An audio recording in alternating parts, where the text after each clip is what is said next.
So on SmackDown the other night, we had a match between Naomi versus Lacey Evans. The match ain't last that long anyway, and then Lacey Evans hits a women's right, and then bam, Naomi's out. She wins the matchup. So Naomi just came back to the karaoke contest last week. She think she had about 4 matches this year, and you combine them together, don't even equal. Yeah, she's been out too, and plus, I believe she's been like rehabbing her husband as well. So she admitted she's been out with her husband, obviously because Jimmy's injured, and then she had to take time to get her mind right. I completely get that. Gotta get your mental because, like I said, this pandemic has hit people hard. Especially after her sister or somebody passed away too. Exactly. So she had to get her mind right. But at the time she come back, Naomi has been underused. She really has been. So with that happening, a hashtag started called hashtag Naomi deserves better, which it don't need to be a hashtag because that's the truth.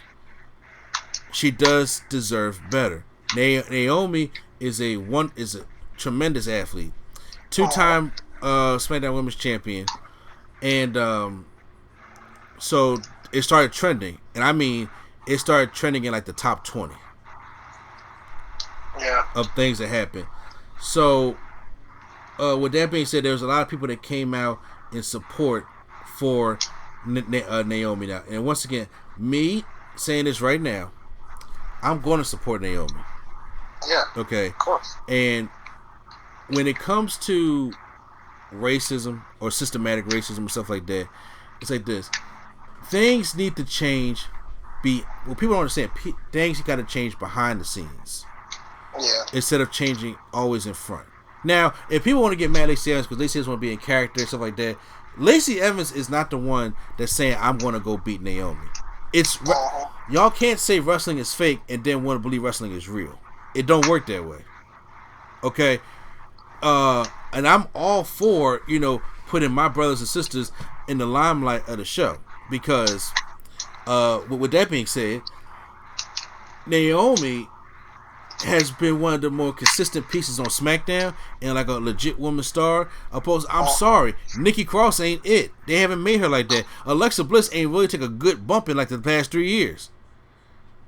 So all you have is riding on is like Bayley and Sasha, and then because that's what SmackDown. Then you got like, okay, so where does Naomi fit into all this stuff like that? And Shaw just left. So the problems in the back is, first of all, the problem is with black women and women in this man's world of wrestling, and you have to change the narrative behind the scenes because they don't even know, the creative process is terrible.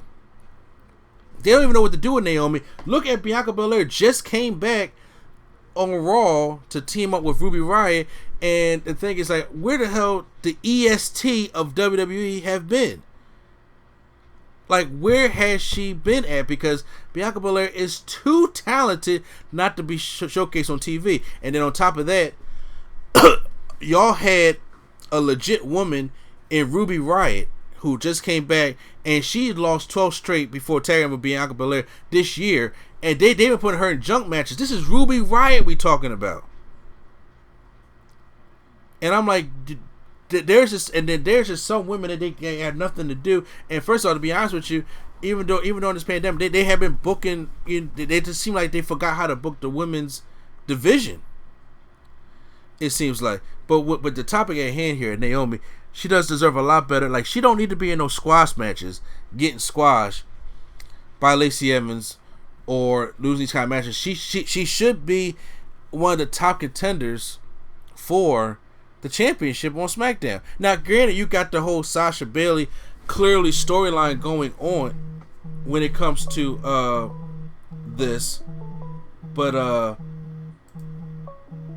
so in your opinion, Prime, like, I gotta know, what do you think needs to happen? Because once again, WWE is only going to jump to talking about pushing somebody when it comes to like a hashtag. If it goes to when they start trending too much like that, they give divas a chance thing. when that starts trending too high and it starts messing with the sponsors, that's when they start changing things. Now, this is the problem that we having when it comes to pandering.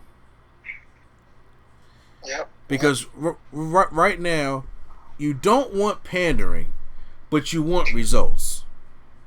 Because right now, I want Naomi to be treated as the athlete that she is and the talent that she is, that she brings to SmackDown. If she first of all, her coming back, you know, and being Naomi, like even when she got one of those loudest pops in the Royal Rumble, in the Women's Royal Rumble this past year, you know, that is something to be said, and I think that she needs to be in the title picture.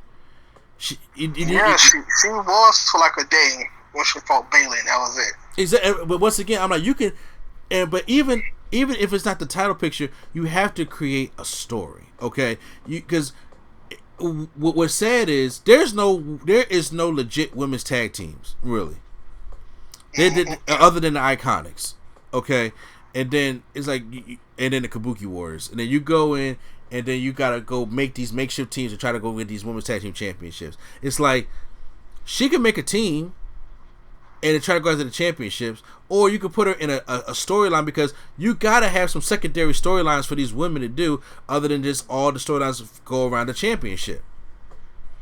Now, I understand that Ruby Riott has a storyline going on now because she did all these losses, and then she's trying to get back on her feet. But Bianca Belair is a placeholder because they're waiting until Liv Morgan come back. Don't know where she's at, but that's the thing. They're waiting for Liv Morgan to come back. So Bianca Belair is a placeholder. So they're not even using her because they're waiting for Liv Morgan to come back. Honestly, I think Bianca Belair. Yeah, we're not on topic, but yeah. No, I'm just saying because talk about Naomi. We should be talking about Bianca too. Yeah, I mean, you know, Bianca deserves better also. A lot of these Ruby Riott. So told everybody. So a lot of these women deserve better, especially these black women deserve better. And honestly, I like the team of Ruby Riott and Bianca Belair better than Liv Morgan. The only reason why they're doing the Liv Morgan shit is because the Riott Squad. I'm just like, well, Bianca Belair is clearly better than Liv Morgan. Don't lie, okay? And it's just like, so Nikki Cross is getting this title shot. They don't ruin Nikki Cross, to be honest with you. That's another story for another day. They didn't ruin Nikki Cross, but then Naomi could be the one in this spot to go up against Bayley, because there's some believability that Naomi can actually beat Bayley. There is no believability that Nikki Cross is going to beat Bayley. Nah, none at all. So, with a lot of women coming out in support, Charlotte was one that came out in support of Naomi. When they tweeted the hashtag Naomi deserves better, they said this J fan account on Twitter tweeted, if this pop for Naomi at this year's Royal Rumble doesn't prove how much of a star she is, then I don't know what the fuck to tell you. Hashtag Naomi deserves better, because she got a big pop. This is when the crowd was there. This is before the pandemic started. This is when the crowd was there. They were hyped for Naomi. I have seen little kids. Now, peep this. I've seen my children. You know what I'm saying? I've seen little black girls, you know, pop for Naomi. Then I've seen little white girls be fans of Naomi. I have gone to shows where there have been families that be like, when is Naomi coming out? Because I want to see the glow entrance. Yep. And I'm dead serious. Because usually when I go to shows, I'll be in the front row, or just the second row. I'll be close to there, and then there'll be these kids, and I'm not just talking about just black kids. I'm talking about there'll be kids, because I don't like putting race with kids, because kids, racism is taught. You know what I'm saying? You're not born racist, okay? So when you have these kids that's there that genuinely look up to Naomi and be like, because one, she's a good wrestler, and she's a superstar. These kids don't look at race; they look at who they like. Their parents teach them who to hate and who to like for stupid reasons like skin color. Naomi is a dark-skinned black woman, and there are little girls, black and white and Hispanic. I go to a wrestling show with a little Hispanic girl all the time. They love Naomi. When they come out, the glow thing comes on. She goes and gives the sunglasses to a little kid in the audience, and they be making their day. Oh, she talks out the shirt and everything, and I'm like, there's always a little girl in there who wants it. I'm like, she inspires these little girls, stuff like that, and that's what the WWE is targeting for. But then when they don't put her on TV or when they do nothing with her, you know what I'm saying, that takes away from all that stuff. So Charlotte comes out and she put a capital "Yup" with an exclamation point, and then they said, you know, here comes the flack that Charlotte got. So I'm not gonna say the Twitter name, but it looks like a clear fan, Naomi. We're saying no because that's the icon picture that she has. Yeah. It says exactly. So then, when in capital letters, whenever they want to give you a title shot, say no and give it to Naomi. So Charlotte tweets back and says, "Oh my gosh, I hadn't thought of that," with, you know, exclamation points, as if, you know, being sarcastic. I could just tell them to change it. As long as I have them on the phone, who should I ask them to make tag champs or Universal? Stupid ass. You know what? I would have rather her recorded a video saying that rather than just her being Oh sarcastic man, while texting it. oh man. Now, like I said, once again, look, I'm not pandering. I'm all for my black sisters getting, you know, the love that they deserve. But it's like people, if they're placing Charlotte in a match, in a storyline, look, because the thing is, Charlotte's always going to have that crutch because she's Ric Flair's daughter.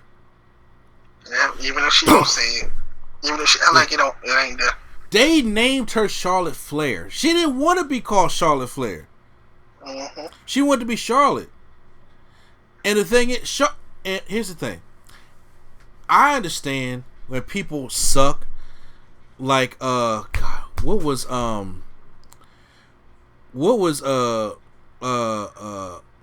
Bill Watts' son's name? I think that was the one. Was it the Red Rooster back in the day? Oh. Is it really Bill Watts' son? Well, I don't know if it was somebody in the company's son that they pushed, and he was clearly not good. But you could tell he was being pushed because he was the son of the company owner. I gotta go back and research who that was, because it just came to me and it made me think about it. The thing is, Charlotte is really good. I can't take that away from Charlotte. Charlotte is really good. And Charlotte has tried to do things to branch away from her dad more so than anything, to the point now promos are getting redundant. And what I mean by that is promos will be like, okay, every day, if y'all ain't got nothing to say, you always bring up, well, Charlotte was hitting everything because of her dad, you know, kind of thing like that. So once again, it's like, okay, how much power, even though Charlotte's probably is one of the biggest women in the company, hashtag, she's still a woman. How much power do you think Charlotte got? That ain't through Ric Flair. And it's like if Charlotte goes to bat for Naomi, right, and says, hey, because her and Naomi had some championship matches, stuff like that, like, hey, me and Naomi why don't you put us in the storyline, why don't you put us in the feud, because that's what they was going to start with, Naomi versus Charlotte, when Charlotte first came to SmackDown and Naomi was the champion. And they had that little mini feud, but it really never built into anything. And then if Charlotte's just like, hey, you know, Charlotte hasn't been on SmackDown in a while. Okay, she did the NXT and then did the Raw thing, so she hasn't been on SmackDown in a while. So, but it's like sometimes I understand the anger, but I don't understand the question. Because being a wrestler fan, I'm like, it don't work that way. Charlotte is not the one that's going to have to make these changes, going to come from. It's Vince. It's creative. It's the one that write these stories that they got nothing for Naomi to do. It's the ones that write these stories that got nothing for these black women or these people of color to do. That's the problem. That's what has to change. There has to be a representation for all these women in the locker room. There has to be a representation for these black women in the locker room. There has to be these kind of things, and it has to start, because a lot of times now, if Naomi gets a push out of nowhere, Say if she just lost Lacey Evans in what 3 minutes. Mm-hmm. So if now she goes to SmackDown, and say if she goes and beats Bayley in a non-title matchup, just to have a singles match with Bayley, just to prove that I can do it, it's going to become, as a wrestling fan, you're like, that came out of nowhere. Mm-hmm. But then, as a black man, I'm gonna be like, I'm giving props to my girl Naomi. Like, there was a tweet that my wife read to me. I forgot what the guy was tweeting about. Oh no, okay. So it was a Marvel question. Killmonger was rated the #1 Marvel villain, right? So this black guy tweets. He says, the nerd in me is like, what the fuck, over Thanos? But then the black man in me is like, I'm happy. I'm gonna take the win. You see what I'm saying? Yeah. That's never good. So it's the question, as a wrestling fan, I'm like, Naomi shouldn't just go up and just beat Bayley after losing to Lacey Evans, after losing to like Nikki Cross weeks ago, and losing these matches like cleanly, not even dirty, cleanly. There's no way, like, even if with Ruby Riott, if Ruby Riott came out of a sudden beat somebody that's on top like Asuka out of nowhere when she lost 12 straight matches, that don't make no sense in wrestling. But as a fan of Ruby Riott, I'm gonna be like, cool. And that's the same thing with Naomi, to the point where you have to get to the back, like, we're going to give Naomi a story that's going to lead her into, you got to have a plan for her, and like have her win matches, have her booked on the shows, have her now looking stupid in karaoke contests. That whole karaoke thing was pointless, period. Very pointless. That whole karaoke for all the women out there was pointless, period. All to lead to a match a 3-minute match between Naomi and Lacey Evans next. And if Lacey Evans is going to be the bad guy, right? If she's going to be the heel, build Naomi up to beat Lacey Evans, and then stepping stones. If y'all want to do what they did with Becky Lynch, remember, all of a sudden she was quietly just winning matches. Yeah, it was like out of nowhere. She'll win a match every episode. Exactly, it was a quiet, regular matchup, but she was winning matches. The next thing you know, she was brought to the top. She had a chance to win the women's championship. Charlotte ruined that for her. Then she snapped, and then when she snapped, she became the man. And look what happened then. It was organic, but you got to get people to care about the organic. And here's the problem with that: people care about Naomi. People care about they care about her a lot. Yeah. There's a fucking hashtag started about her, and there is little girls. I told you, black and white and red and Hispanic. It doesn't matter. They're in the audience. They love Naomi. That right there is your selling point. So you need to do better at looking at what the audience is saying and book this woman right. And then you book her to the storyline. So next thing you know, it can be a more organic feel. The problem with Naomi that they do is they just it's a seesaw. You can't go from being a 2-time SmackDown Women's Champion to just jobbing. They do that too often. They do that way too often. All of a sudden, Naomi. And also, you know what? Just real quick, they do that so often that even, like, I hate to say it, even the gender situation. When he was a champ, and as soon as he lost it, he's instant jobber. He's instant jobber, like it's like all the time. It's like that because that makes all his wins look invalid when you do shit like that. That's what makes that. Same thing with Kofi Kingston. You can't have. Nah, but they know they messed up with Kofi, so they had to give him a title because they know. Yeah, they know that was messed up the way they did. They fucked Kofi up again, and I'm just like, to the point where I like to win at WrestleMania. Absolutely, I like that he was beating guys like Orton, Joe, Ziggler. He was beating all these guys in crazy fashion. Loses to Brock in 8 seconds. Now he's back in the tag division. Like, what happened? You know what I'm saying? Now, granted, Kofi was like, nobody don't even. Huh? I was gonna say nobody even. If he was in a singles match now, nobody wouldn't even think he'll win no more. That's the problem. That's what got to change from the behind the curtain. That's what has to change. So then, Leo Rush tweets that Naomi should have been 10 times champ by now, and this is where the topic switches to Leo Rush